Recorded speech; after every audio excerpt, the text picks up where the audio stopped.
that and hire around that and so forth. So it takes an enormous amount of cleverness and ability to cope to be a successful entrepreneur. I think it requires those skills to be a venture capitalist. Yeah, and I also remember at Hybrid we had like the top 3 people from DuPont come by and see us one time and said, you're spending $10 million on R&D and we're spending $2 billion and you're getting more out of yours than we are of ours. What's the reason?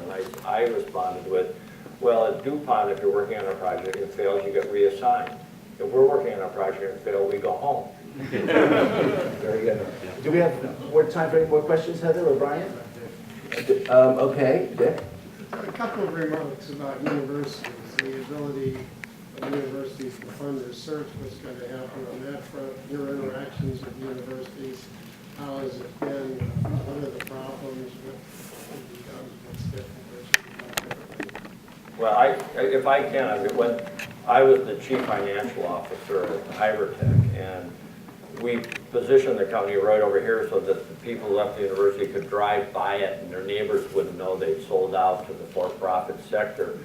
And and we would do things like give Ivor stock options, and I appeared several times in front of ethics committees at UCSD as to whether this was the right thing to be doing, because the university at that time, if I'm right, was sort of used to taking inventions, putting in a catalog, selling the entire catalog to Johnson & Johnson so that no one else would be able to do anything with that technology to compete with the products they already had.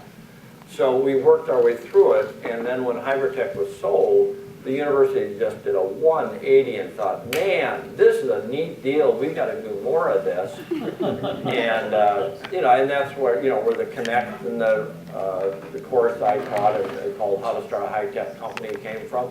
So the university completely changed. But you mentioned Benno Schmidt Jr. I went to Yale one time as a graduate saying, why don't we do more what UCSD has done and try and encourage technology and out-licensing. And his father was a venture capitalist. He said, no way, we're not going to compete with Stanford and MIT. That's just not in our bones. So we changed to the next president. I went and pitched again. And he got on a plane, came out here and sat down with the late Bill Otterson, and they were explaining all the policies we'd worked out and all this kind of stuff. And the president of Yale said, well, can you just give me a copy of it? If you can give it to me electronically, we'll just change the name from UCSD. and the people that know Bill Otterson would like, I think, enjoy this. And so we get to the end of the meeting, and Otterson says to Rick, he says, and what again is your position at Yale? I'm the president of Yale. And Bill goes, oh my God, I didn't know that.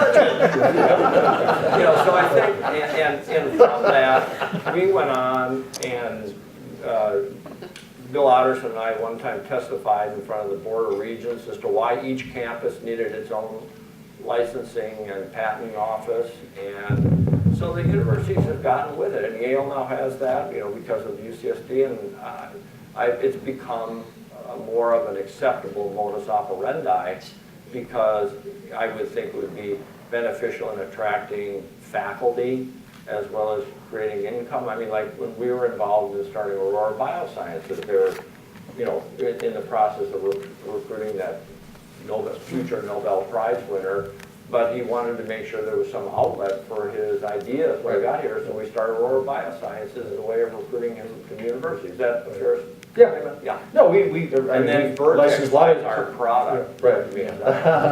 A lot of, you're talking about Roger Chen, but lots of, technology of his we've licensed into companies. And we love serial entrepreneurs, whether they're professors or operating people. It's great. Yeah, there's going to be money for that coming from the government to support university research. One of the things that's going on now today that I think is a source of concern, because I think it discourages excellence, just to take throw a soundbite out there, and that is the change in the NIH funding policies that basically say, if you have a top researcher in your institution, and you have many of them here, that previously their total grant income is now limited to $900,000 a year.